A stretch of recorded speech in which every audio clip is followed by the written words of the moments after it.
I'd like to call the October 5th, 2015 Planning Commission meeting to order. Would you stand for the Pledge of Allegiance, please?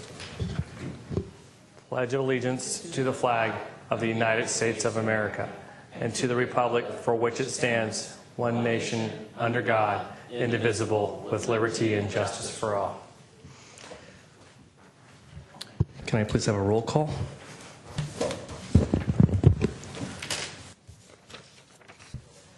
Commissioner Silberman. Present. Commissioner Marsters. Present. Commissioner Harper Pedersen is absent this evening. Vice Chair Bergman. Present. And Chair Gutierrez. Present. Public comment. Public comment is limited to items not on the agenda. The Commission may briefly respond to statements made or questions posed as allowed by the Brown Act.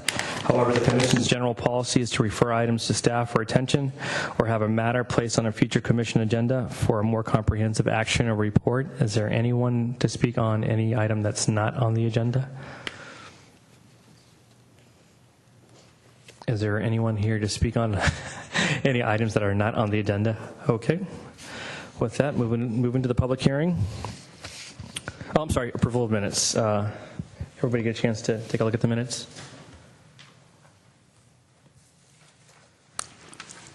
I didn't have any changes.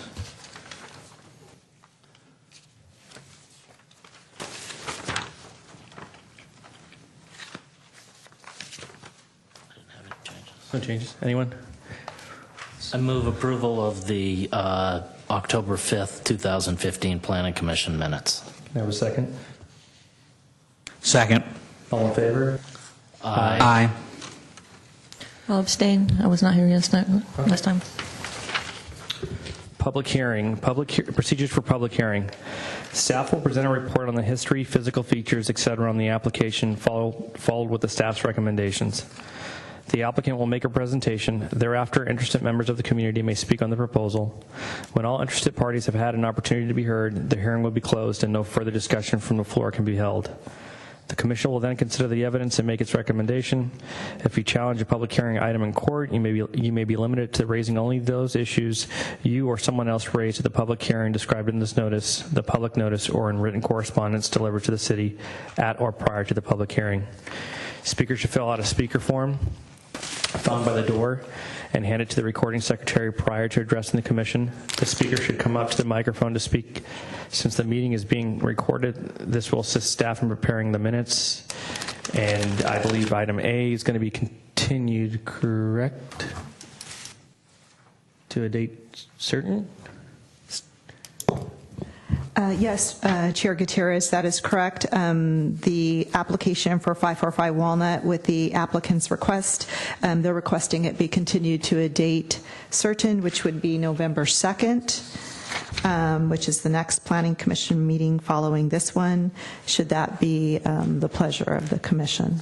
I move to continue 545 Walnut Street to November 2nd. Second. All in favor? Aye. Aye. So the first item that we're going to be hearing, 1501 San Carlos Avenue, APN 050-123-010, consideration of request for approval of design review, conditional use permit, significant tree removal permit, and tentative map. And we have a presentation from staff. Hi, Jill. Good evening, Commissioners. My name is Jill Lewis, and I'll present to you the mixed-use project at 1501 San Carlos Avenue. The Commission previously approved the project on the adjacent parcel outlined in red at 1525 San Carlos Avenue at the last meeting on October 5th, 2015. The parcel outlined in yellow is the one we'll be discussing tonight. The two images above are the existing views from Chestnut Street and San Carlos Avenue.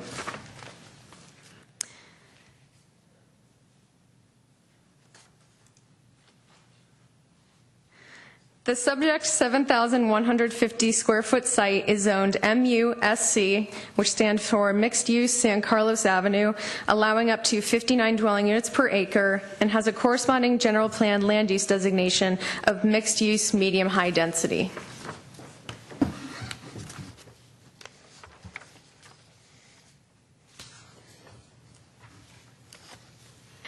The proposal before you is a new 4-story mixed-use project. At the ground level, there is 625 square feet of commercial space. There's the residential lobby and also a parking garage.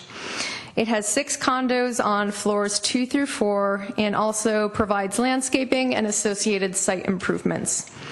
This project requires design review approval, conditional use permit to reduce the 40-foot parking area setback, significant tree removal permit, and a tentative map approval for the condos.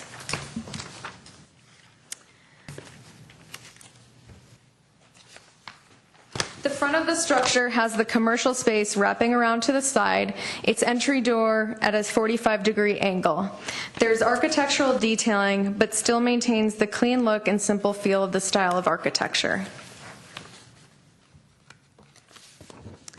Through a variety of projections, extensive use of balconies and recesses, the design of the structure is such that the stories are broken up into distinct pieces. This is demonstrated through the vertical relationship of the structure with a distinctive base, middle, and top, each separated by a subtle stucco trim. Each unit features balconies and decks providing required open space on the side and rear elevations.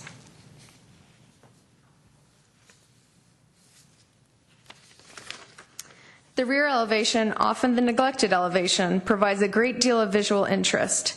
The use of recesses on the ground floor, a balcony element on the second floor, a trellis element on the third floor, altogether provide a well-articulated elevation.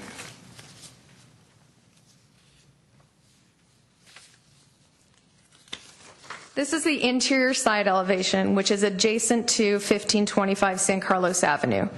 This elevation includes a moderate amount of recesses, trim, and windows. Where the neighboring building will be constructed, there is limited detailing for obvious reasons.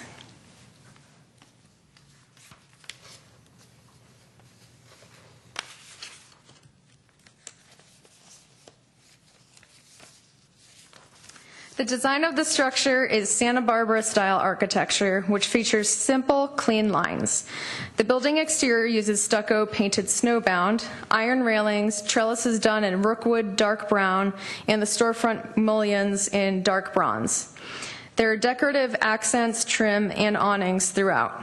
The roof will be done in clay tiles in the Newport blend color.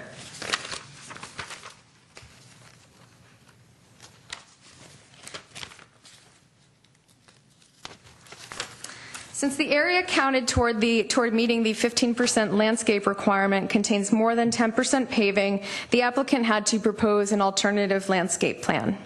The reasons that were provided to staff include the provision of a large shade tree, Chinese elm, and a tree grate is proposed along San Carlos Avenue. The paving is integrated with the commercial entry. 3, there are upright planted containers proposed at the architectural columns to provide vertical landscape and accentuate the building's design. There's also vertical evergreen vine-covered trellises between the architectural columns to vertically lift the landscape, and a variety of plant forms, colors, and textures to create a dynamic space. Palms are provided in the space between the sidewalk and building to provide further vertical integration of landscape and accentuate architectural forms. The conditional use permit request is for locating the surface parking closer than 40 feet from the street-facing property line. There was an error in the staff report that it should have been the closest parking stall was at 15 feet, not the 8 stated in the report. So the requirement is to provide 40 feet away from street-facing property line, and the proposal is to provide 15 foot from the street-facing property line to the closest parking stall, all enclosed within a garage.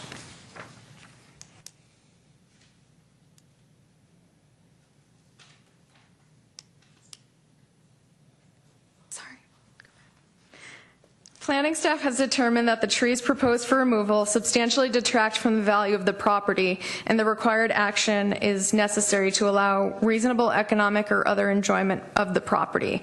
So there are 10 trees total on site, 3 significant trees to be removed, and the replanting is 3 trees on site, 1 in a planter on the second floor rear balcony, and 1 street tree. A tentative map is required for the proposed condos. There are 10 associated findings that staff has made, and we believe you could support them all. In regards to outreach, a meeting was held at the Adult Community Center on February 23rd, 2015. The invitations were sent to property owners within a 300-foot radius of this project site. 7 people attended. Most expressed concerns related to parking and to the timing of construction given the adjacent project at 1525 San Carlos Avenue. On October 8th, 2015, the public notice was mailed to the property owners. In regards to the question regarding construction timing, this applicant stated that the construction of the project was anticipated to take 12 to 14 months. So this is the formal motion. Our city attorney alerted me to edit to condition number 6. Since the developer will not be providing any on-site affordable units, we would just add that into that condition.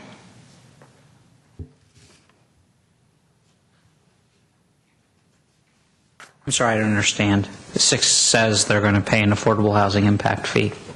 So what needs to be changed? Well, the way our ordinance reads is there's an election that a developer has. He can either provide the affordable units or pay the fee. So I just wanted to make sure that was clear. Okay, so it's being modified to say that prior to building permit issue, the applicant shall either provide or is it that because they have decided to do okay, it. so prior to building permit issuance, because the applicant has chosen not to provide affordable housing, they shall pay an affordable housing impact fee. Okay.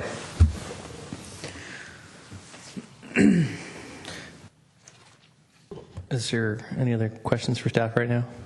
Is there anybody that wants to speak on this item? I don't have any public speaking cards here. Is there a presentation from anyone else? Okay. Well, okay. Well, with that, I guess just close the hearing, right? Yeah. I move to close the public hearing. Second. All in favor? Aye. Okay. Who wants to start? Well, I mean, there's not enough spaces, but it's consistent with the ordinance code. I mean, they need probably 12 spaces, and they don't have them because everyone who lives here is going to have 2 cars. But it's compliant with the ordinance code. I mean, I imagine we'll just require that they provide transit passes to their discounted transit passes to their to the people who purchase the property or something. Although it's not rental, it's ownership, so I'm not exactly sure how we do that. Maybe we create some sort of, ask them to create some sort of fund to fund transit passes at 50% or something, for at least 10 years, like that. I don't know. The city attorney doesn't seem terribly concerned. Well, we've done that in prior applications, and I think I agree with the concept of a limited term on such a program. But the question is how much, and I mean, those are some details that you might want to delegate to staff. Okay, that sounds fair. And then, there's no discussion of it, but I don't see why we wouldn't keep our normal construction hours limited to Monday through Friday, 8 to 5, since we did that on the adjacent property, and the same dust mitigation requirements that we've done the last couple of projects. Those are, and I would love to see more trees, but I'm not sure where they would go. But I'll leave that to Mr. Marsters, because if anyone can find, no, I can't joke about this anymore. That's all I have to say. Just a general question, too, on the impact fee, the affordable housing impact fee. What's the formula for that? There is a formula that's provided within the resolution that adopted the city's affordable housing impact fee. It's kind of on a sliding scale based upon, I think, the square footage of the average unit. I couldn't tell you the formula off the top of my head, but it is something that is consistently applied to projects that are subject to it. Okay.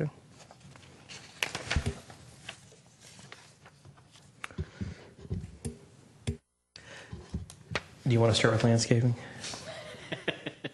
Sure. So I guess my first question for staff is, when did 15% landscaping become 5% landscaping? It seems to me like we've gone from requiring 15% landscaping to allowing 10% of that to be concrete. And so we're now down to really 5% landscaping in any given project. Within the zoning ordinance itself, it is correct that 15% of the site needs to be landscaping. And landscaping, as defined, does include some elements of hardscape. Our code goes further on to say that 10% of that 15% is a maximum for hardscape unless the applicant requests an alternative landscape plan. So the code has that flexibility built into it, and it's through the design review process where the commission can take a closer look at that. But I don't remember seeing any plan that has so little landscaping for a project of this size, or anything that I've seen. So I guess my question is, there's some way, even if we put in some sort of vertical landscaping, vines going up the side, I looked at this and I thought, there's just nothing, there's no green there, okay?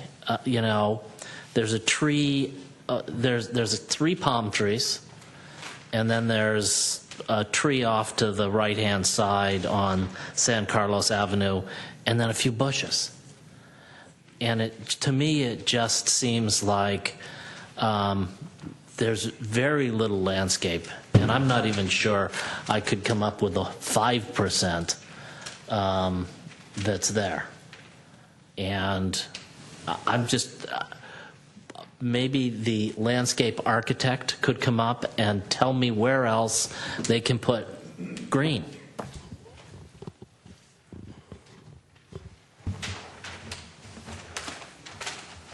Hi, I'm Tom Holloway with KLA. We're the landscape architects on the project.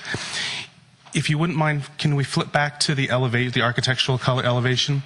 So one of the things that's not shown on the architectural rendering, but is in the plan or intended for the plan, is if you see there's the colonnade in front of the retail, and then there's kind of the blank area that has the filled-in arches, and then it goes down to the driveway entrance.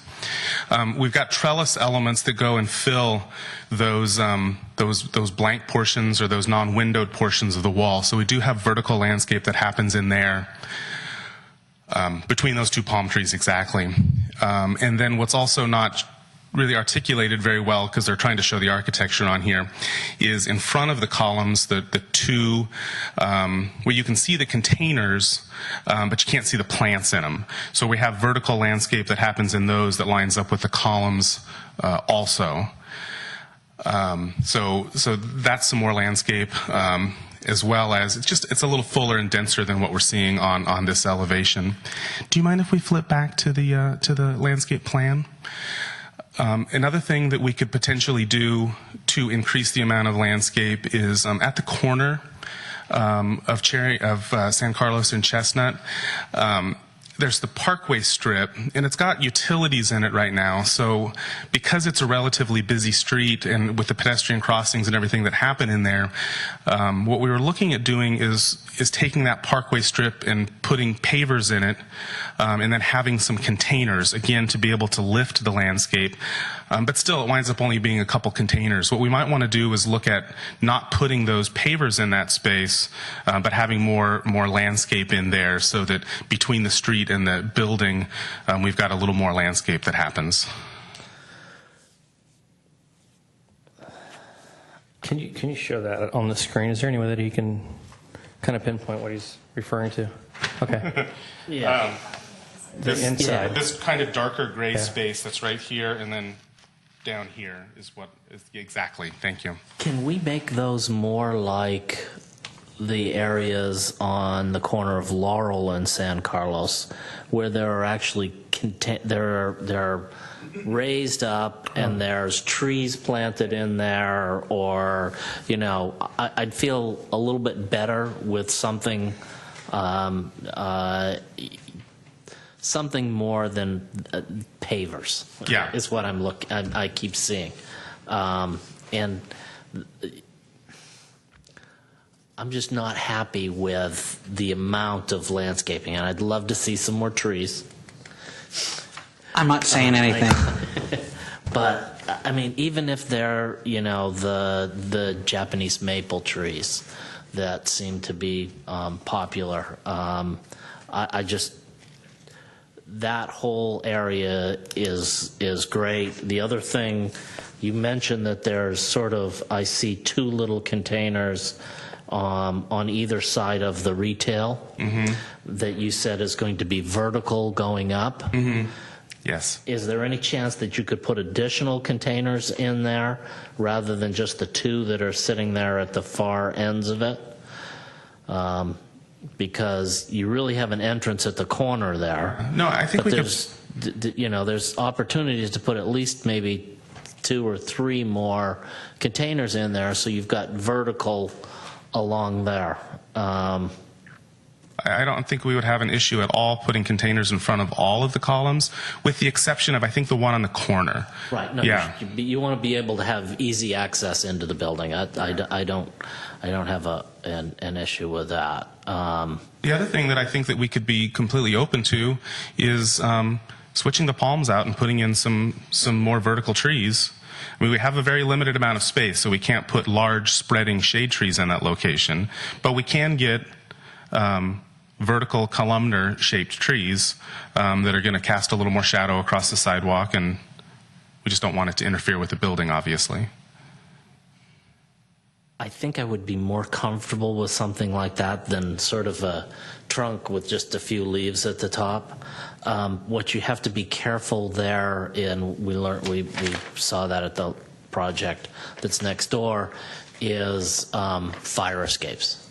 So you've got to make sure that you're not blocking any of those balconies, because those are the access. And that's where those palm trees are lined up right now, is between those. Between those. So we don't want to create something super dense in that location, but having a broadleaf tree in that, we're perfectly fine with that. And what about the patio on the second floor? Is there that has containers that line the edge, linear containers that are plus or minus 18 inches to 30 inches tall, that's continuous along that edge. So from the street looking up, you'll see the greenery, and then in the corner there is a small tree in a container that would be something along the lines of a crepe myrtle or a Australian willow, something like that. That's more of a plus or minus 10-foot tree, not a big tree, because it's got to grow in a container. Right. So let me ask staff, how would we go about adding some of these things in particular? I think we can sort of talk about the containers easily enough, but the streetscape along the corner, and I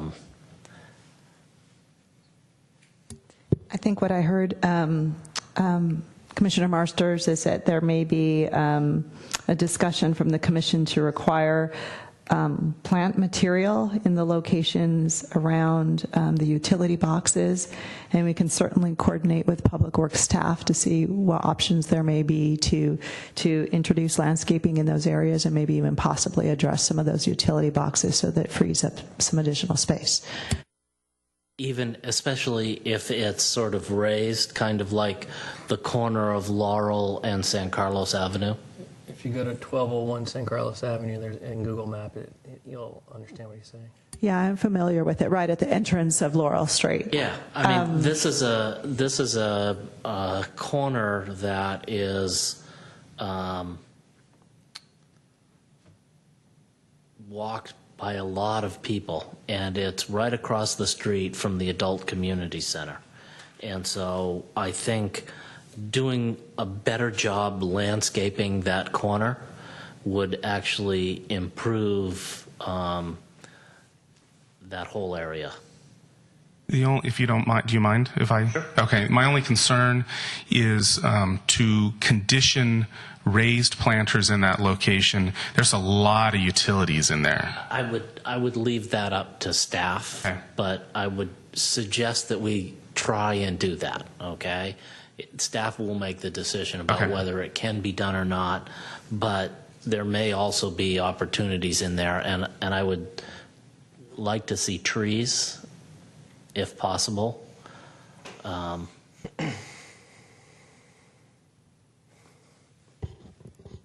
At least one Easily on each done. side. Yeah. I mean, as far as a motion, all we need to do is require that additional, as much foliage as can be put in those locations. Including to the- at least one tree to on the, each. to the extent feasible, To the extent feasible. Okay. as approved by city staff. And that was my big issue. Didn't want to. Do we have a picture of the rear of the property? A rendering of the rear? The only question I had about the back of the property is, I know they can't touch the two buildings, but does that leave enough room? Is the fire department okay with the space? I see you shaking your head. I assume that they would be, but how do they deal with that? Because in other places where there were multiple buildings close to it, they couldn't. They had to leave like 18 inches or. Yeah, Bob Sauvageau, RYS Architects. It has to do with the egress exiting out of the building, and we have 2 stair towers, so we don't have any egress path along the property line. We did coordinate with 1525. They do have an exit path, on our lot line adjacent to them, towards the back of our property and theirs, the 2 buildings are at 0 lot line. But in the front half of theirs, they're set back for their fire egress path. So is there any greenery here on the rear? On the elevation you have in front of you, that's a 0 lot line at the ground floor, but set back on the upper floors, and that's where we have the raised planters that KLA was speaking about. And then, According to our report, it's you have a 6-inch setback in the rear. yeah, and that's to allow for architectural trim, finish. We do have the decorative features, those accents. I'm just wondering, it seems like this is kind of a solid wall. Am I mistaken? Isn't this where the house that looks like it's an assisted living facility is on the back of this property? Yes, the adjacent neighbor, yeah. I think it would probably be nice for them if you could put some greenery, and it's another way for you to add landscaping. Is there any reason why you can't do that? We have introduced that at the second level, but at the ground floor on the rear and the side facing 1525, those are 0 lot lines. Well, we're set back 6 inches, but they're up against the property line. I think what is being suggested is where it says stucco TYP, you could potentially put climbing vines along there that could potentially be greenery in that area there. Maybe I can let KLA speak to that, but maintenance would be impossible without getting on to the neighbor's property, but... Right. Well, and the plants would have to basically be planted on the neighbor's property, because with the foundation and everything on the building, with us being just really a few inches off of the property line, we don't have any earth Oh, you could move. on ours. You could move the building. Case by I don't. I mean, I'm happy to give you some room if you don't think you can do it with your 6 inches. You want 5 feet? If we can move out onto. Landscaping if you'd like, but it's a bad argument. Yeah. Oh, if you let us go out onto San Carlos Avenue, we'll just keep moving down. Could we put a condition in that said, that sort of asks you to work with the next door neighbor, because the next door neighbor may be willing to plant something there on their property because it would look nicer from their property. So maybe that's something that you guys, I don't know if you've talked to that neighbor and are things. I see everybody's looking at you, so Cameron, please look over there. Yeah. If the neighbor doesn't want it, what do we do? I mean, No. I would just say, ask if the neighbor wanted it. I mean, I think And if that the neighbor wanted it, then you could we put that in the condition that they'll Right. work with the neighbor, and the neighbor. To work with the neighbor. has to offer that they Exactly. do it, but if they say they don't If they don't want it, then you shouldn't put it there. Okay? I was just thinking of some way to make it a little nicer, because we've done that in the past where neighbors have come in and said, there's this big, huge wall next to me. And we've said, well, let's put, vines next to it so that it makes it look nicer. We've done that too. We work with the neighbors and give them vines or trees. So Yeah. we're used to doing that. We just want to be able, If the neighbor says, absolutely a condition that says, if the neighbor says no. Okay. And I would like to add, if I can, that we have made an attempt to soften that with landscaping, but it's at the second level, where we've got the plant material on the second level. And these arches here, are they sort of filled in like the one that we saw on the front? And are they, how deep are they filled in? Are they, so they're just a couple of inches? It's more of an architectural recess to get a shadow line, so it's not a blank wall. And that might be another opportunity for a single level vines or something. Yeah, I mean, we could basically. Sorry, we could just infill those arches with vines, and if they're maintained within those, it would look really cool. Right. Yeah. Right. Okay. Technical talk, really cool. Good. I didn't have it. I mean, you hit all the points. Nothing? So motion time? Motion to. Oh. Poker with Landmark Development.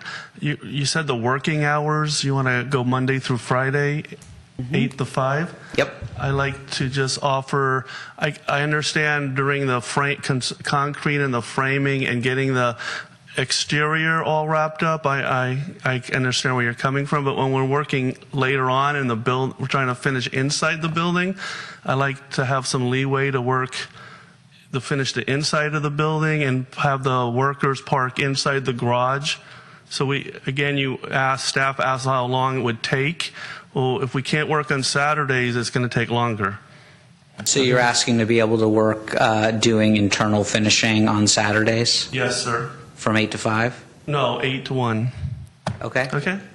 Can we do it a little bit later, make it 9 to 2? And the reason. 2's fine. The reason being is there are some people who like to sleep past 8 o'clock on A Saturday lot of cities have mornings. 9 to 2, so I agree. So Okay. I'm just thinking. All right, thank you. And do you have any issues with us requiring the EU fund some transit passes for your As long as it's capped, we need to come up with work with Capped staff, by- amount of money that how many years and how much is that going to be? So I mean, it's an the- open book when you. so Perpetuity, is that what you're saying? so rather than the condos being 1.2 million, they could be 1.21 million. I think if I'm asked staff about the TDM, I thought that was one of the items in your TDM about providing passes. If I'm correct. Yes, that is correct. Within the city's transportation demand management ordinance, one of the options or strategies could be to offer transit passes. So how does 50% transit passes for 10 years sound? Does that sound reasonable?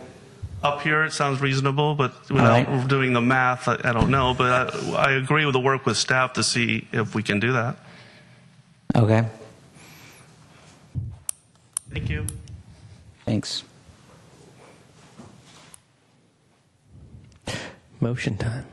Well, I mean, how do you want me to deal? I don't know what working with staff. I mean, they can work with staff. I'm pretty sure staff's going to want some direction on that TDM. I mean, I think 10 years, 50%. We're talking about what? I mean, Well, and you offer it. You don't necessarily have to. Yeah. If nobody uses the train, then they're not going to pay 50% not to use them. right. Yeah. So, I mean, it's 10 transit passes a year for 10 years. So 100 transit passes. I mean, it's nothing. Say $120 a month. So Yeah. $120. Well, that's right. That's what I'm here to do, is sound reasonable. Yeah, I'm okay with that. Okay, can I have the motion? Through the chair, just one suggestion on how you might want to accomplish that goal is you could have it part of the CCNRs so that the developer out. deposits the money at the beginning and then it's just there instead of. Because the developer, once they complete this project, they're on to the next one. not going to be there. But you want to. So I was just going to say, I mean, the way I was planning on phrasing the motion was create a fund that was sufficient, that was deemed sufficient by staff to fund 50% transit passes for 10 years for the residents of the building. The owners of the building. All right. So I move that the Planning Commission grant approval of the request for design review, conditional use permit, significant tree removal permit, and tentative map at 1501 San Carlos Avenue, APN 050-123-010, with the following additions. That construction's hours are limited to Monday through Friday from 8 to 5, with the addition of Saturday 9 to 2, which can be used solely for internal finishing work. That's the Saturday part. Our standard dust mitigation condition. A condition that the developer work with city staff to come up with additional landscaping on the corner of San Carlos Avenue where the utility boxes are, providing as much additional landscaping as feasible, as well as a tree if feasible. In addition, that the developer provide landscaping at the rear of the property, either trees or vines, if the neighbor to the rear agrees, to the extent feasible, and include a fund necessary to maintain that foliage. And finally, to offer via a fund to fund transit passes at a 50% amount for 10 years, as negotiated with staff. I think we also said we wanted to say planters at all but one of the columns. yeah. Oh, and in addition, that there be additional planters at the columns at the front of the building? Is it the front? Yeah. At the front of the building, Well, It's around the retail. around the retail area. No, yeah. Second. all in favor? Aye. Aye. Thank you. Moving to the next item, item C, consideration of amendments to the San Carlos zoning ordinance, Title 18 of the San Carlos Municipal Code, Chapter 18.22, signs consisting of corrections, clarifications, and minor improvements.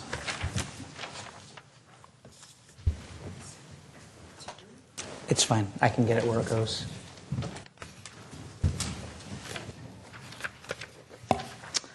Okay, good evening, Chair Gutierrez and Commissioners. My name is Lisa Porras, Principal Planner for the City of San Carlos, and I will be presenting this item to you this evening.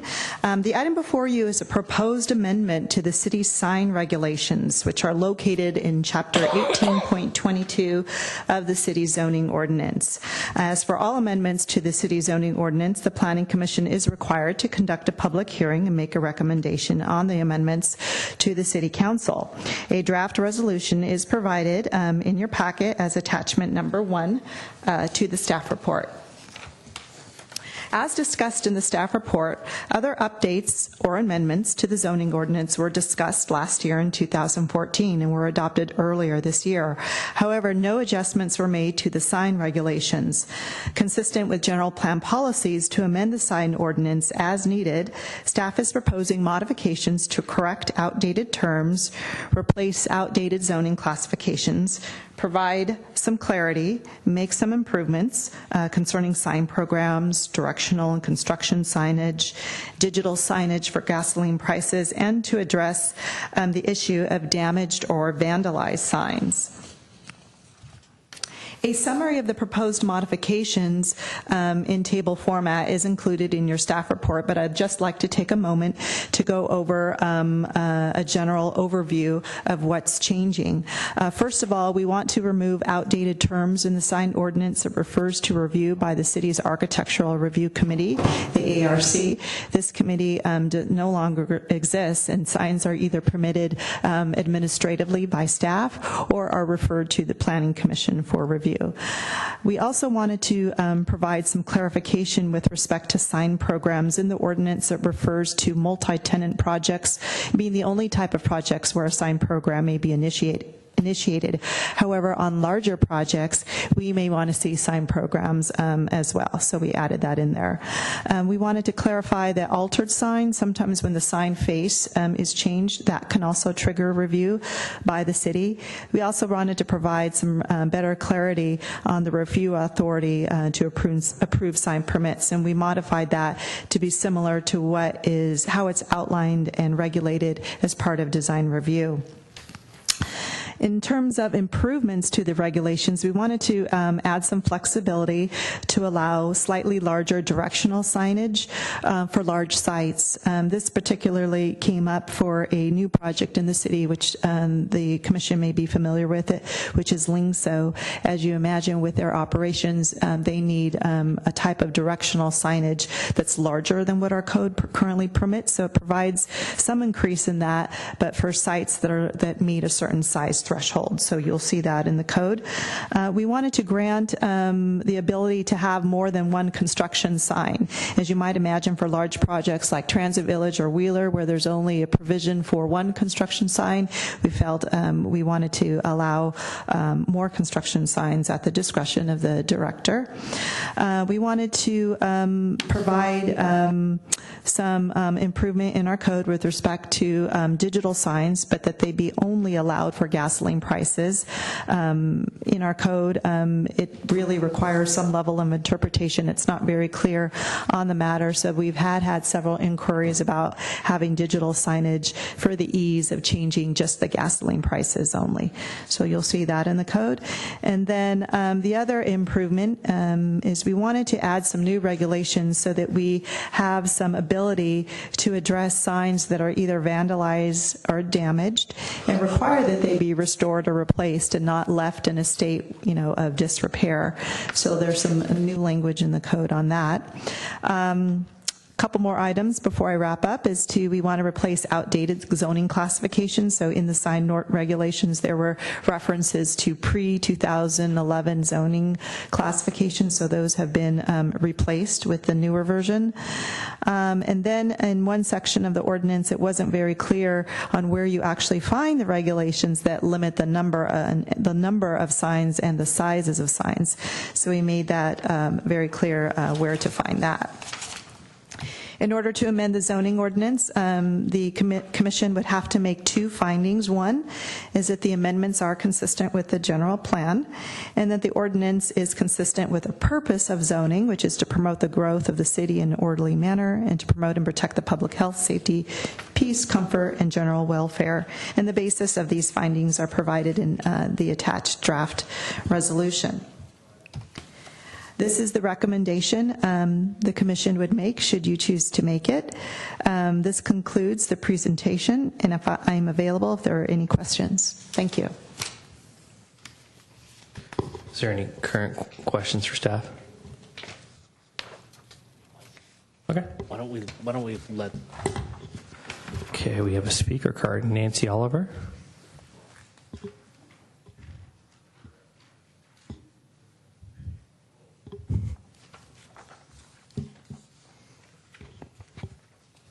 I'm Nancy Oliver. I live at 147 Belvedere Avenue, San Carlos, and I'm actually with the San Carlos Heritage Association. And I came because I wasn't sure exactly what you were going to report because I hadn't seen the whole report, because I'm concerned about the historic signs in San Carlos, and most especially, you probably know, the Carlos Club. It's just been About that. a horrendous problem. I'm so sorry that someone who owns that building seems not to care about the history of San Carlos.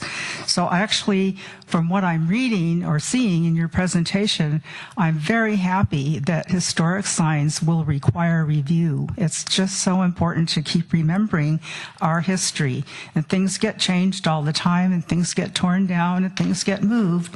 But we do have some wonderful examples of things like the Carlos Club, which is a fabulous Art Deco sign and building, actually. It's a wonderful building. And so I just wanted to remind you that in this inventory survey, there's several pages that refer to the Carlos Club and its fabulous sign. And if you have never seen it, ask the city because you want to read it. It's really important. And I think you've probably seen references to it before. I also wanted to just say that I see that there's no changes in the 18.22.120 list. Is that correct, Ms. Porras? Ms. Porras? It doesn't look like there's any changes. There's no red. There's just a change in wording from, I think it's I to, from administrative to design review, because we no longer have an administrative. Okay, so is that like an additional review, an additional to administrative? No, they cleaned up some of the language. It was old language.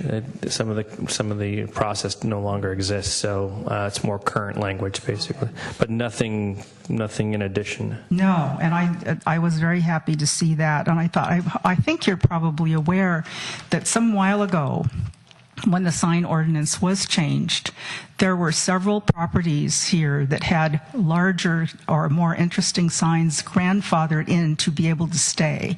And I believe besides the Carlos Club, I think the Lighthouse sign, which is another Art Deco sign, and also the big horse that's on Olson Nolte's building, because they're so well known for San Carlos, and so they were allowed to stay. And I'm just hoping that, those signs, including the Carlos Club, are allowed to stay and shine and advertise our beautiful community. So I just wanted to say that. And if anything's vandalized, it should have to be restored to its previous condition. And that hasn't quite happened yet with the Carlos Club. And that's what this ordinance does. Yes. I mean, it says damaged or dilapidated signs. Any damaged or dilapidated sign from any cause must be repaired and restored by the sign owner or responsible party. So my question is, once this ordinance is passed, if that's still in it, would that therefore apply to that sign too?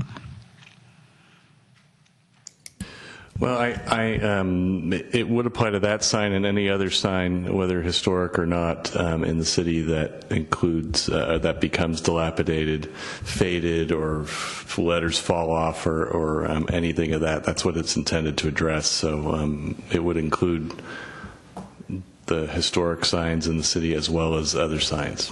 So then the question is, I'm going to ask you, probably because you're probably the authority, because it hasn't been restored yet, even though there's been some discussion with him and the city and everything about it, would he then now be required to restore it, or would we have to come forth and ask that it be done? I think this, with all respect to your question, I think I have to look at each one of those cases on a case-by-case basis, so it is possible that it would come about that way, but I would rather not comment on any specific action that we might need to take under this ordinance. So if it doesn't happen for a while, you may be hearing from us. That's what I'm saying. So that's really what I wanted to say. I didn't say pro or con because I hadn't read the whole thing, but it looks like a wonderful thing to me to be able to regulate the signs, and particularly the ones I love. So that's wonderful. Thank you. Can I just say one thing? It has nothing to do with this. I wanted to thank you for bringing up the trees, and especially the palm trees. I am so tired of seeing palm trees in Northern California's urban landscape. I could scream. So I hope they do replace them. Thank you. Bye. Thank you. Thank you. So I kind of aligns with that question. So it's on the, let's see, that's section R in the damaged or dilapidated signs. It's pretty much, it's a like for like, right? It's not like the other issues don't pop up, like you're repairing a sign and now you have to conform to the new guy. It's a like for like kind of grandfathered in. This is what it looked like. It just needs to be repaired the way that it originally looked like. Is that correct?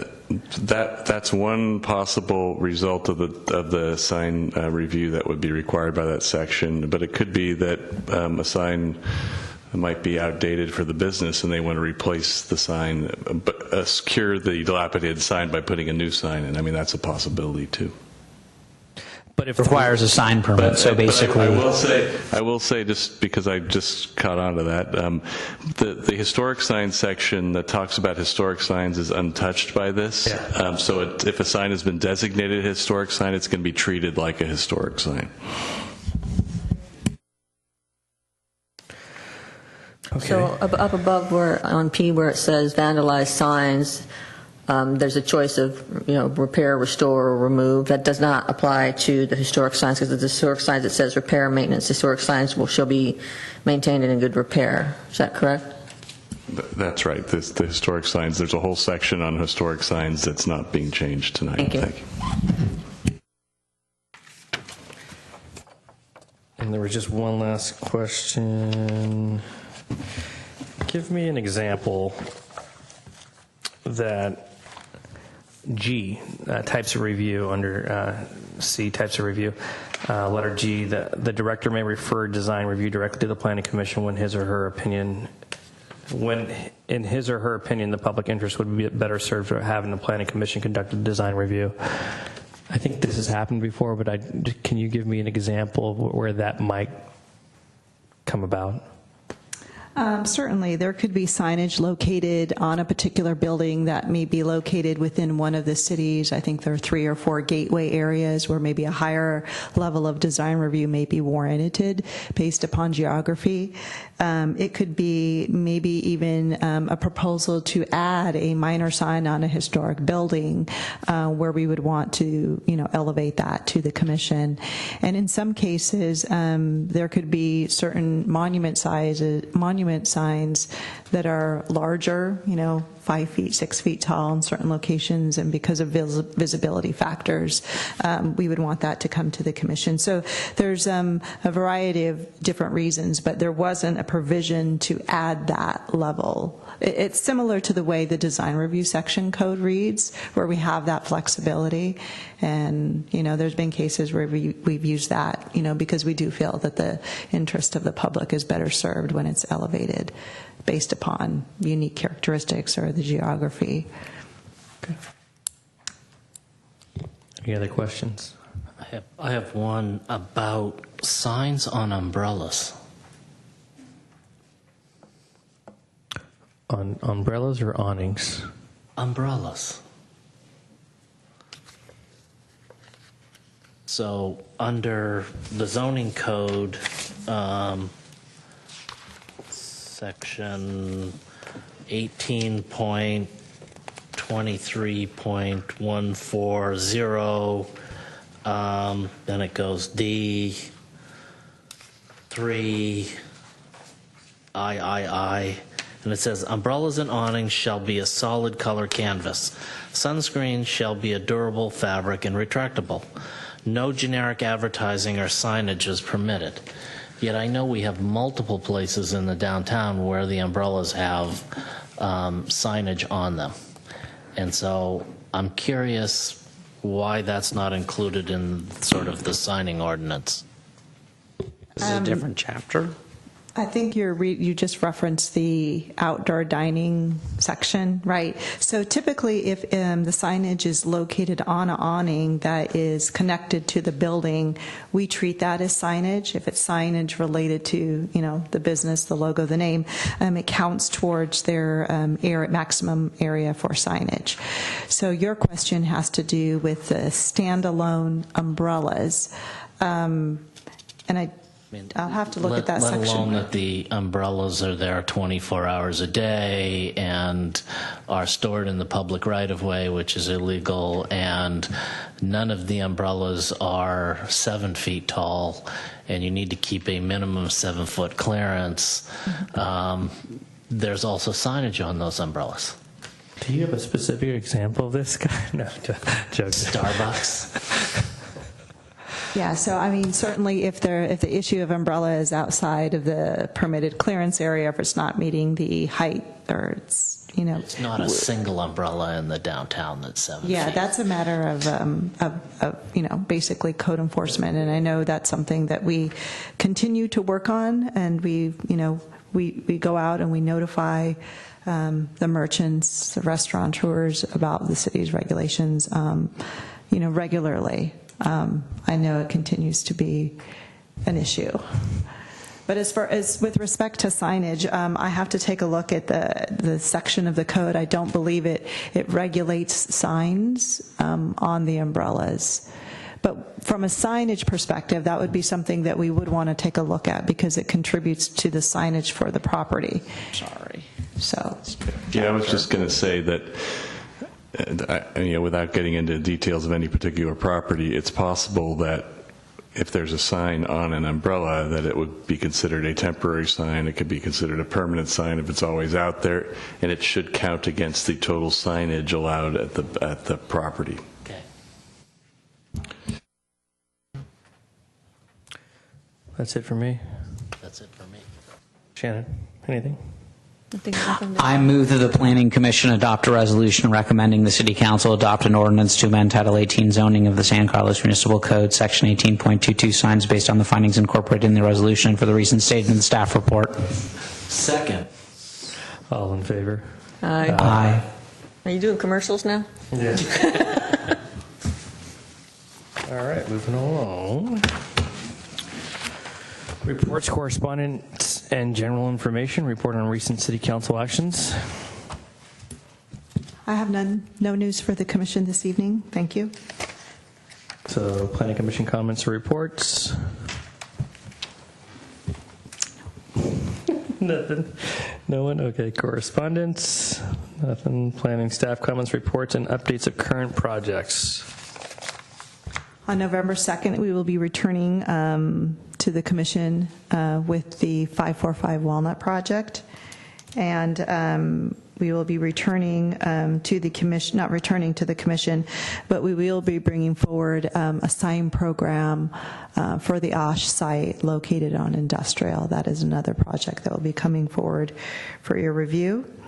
And not on the 2nd, but in the near future, another mixed-use project at 520 El Camino Real, which is located right next to the Shell gas station on Holly and El Camino Real, across from the approved Transit Village project.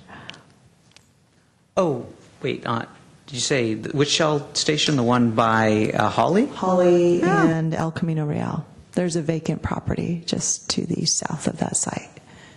So when the OSH comes forward, it's just the sign.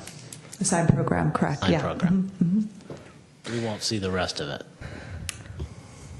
Not at this time. It's just the sign program. Yeah.